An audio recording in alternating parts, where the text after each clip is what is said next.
এক অজ্ঞাত পরিচয় যুবকের রক্তাক্ত দেহ উদ্ধারে চাঞ্চল্য ছড়িয়েছে এলাকা জুড়ে। এক অজ্ঞাত পরিচয়ের রক্তাক্ত দেহ উদ্ধার হয়েছে ইকো পার্ক থানার কাছে। যদিও কি কারণে মৃত্যু তা খতিয়ে দেখছে পুলিশ। এলাকার সিসিটিভি ক্যামেরা খতিয়ে দেখা হচ্ছে। এক অজ্ঞাত পরিচয় যুবকের রক্তাক্ত দেহ উদ্ধার ঘিরে চাঞ্চল্য ছড়িয়েছে এলাকা জুড়ে। দেহটি উদ্ধার হয়েছে ইকো পার্ক থানার কাছে।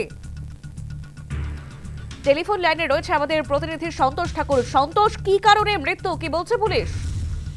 আর দেখো, এখনো পর্যন্ত পরিষ্কার নয়। তুমি জানিয়ে রাখবো, ইকো পার্কের যে থানা অন্তর্গত যে 11 ট্যাঙ্কের কাছে, সেখানে রাস্তার ওপর থেকে রক্তাক্ত অবস্থায় একটি অজ্ঞাত পরিচয় যুবকের মৃতদেহ উদ্ধার ঘিরে এলাকায় চাঞ্চল্য। এবং সকালবেলা এই যে দেহ উদ্ধার হয়, যেখানে নিউ টাউন তো বেশ কিছু যারা লোকজন যেখান থেকে যারা রাস্তার উপরে যারা সকালবেলা সবজি শাকওয়ালা যারা যখন যান, তখন এই রাস্তার উপরে দেখতে পান সেখানে একটি দেহ পড়ে আছে। তারপরে তারা দেখতে পায় কি রক্তাক্ত অবস্থায়, তখন সঙ্গে সঙ্গে ইকো পার্ক থানাকে খবর দেওয়া হয়। ইকো পার্ক থানা ঘটনাস্থলে আসেন এবং এসে সেই দেহকে উদ্ধার করেন এবং ইতিমধ্যে ময়নাতদন্ত জন্য তাকে প্রাথমিকভাবে নিয়ে যাওয়া হয়েছে আরজিকর হাসপাতালে। এবং এটা প্রাথমিক অনুমান পুলিশের কি কোনো কারণে পথ দুর্ঘটনার কারণে এই ধরনের ঘটনা ঘটেছে এবং তার মৃত্যু হয়েছে যুবকের।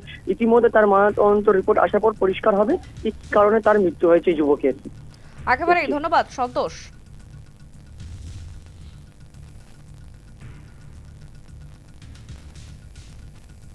কি করো? আমরা এই যে স্যার এই বিল্ডিং এ কাজ করি।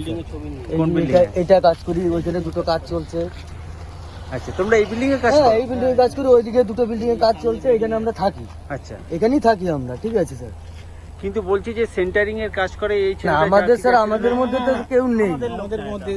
আমাদের মধ্যে খোঁজ খবর নিয়েছো ভালো করে যে তোমাদের মধ্যে কেউ নেই? না না না, আমাদের মধ্যে কেউ নেই। আমরা এই যে আমাদের যা লোক আছে সব এখানেই আছে। সব ঠিক আছে? সব ঠিক আছে আমাদের। ঠিক আছে।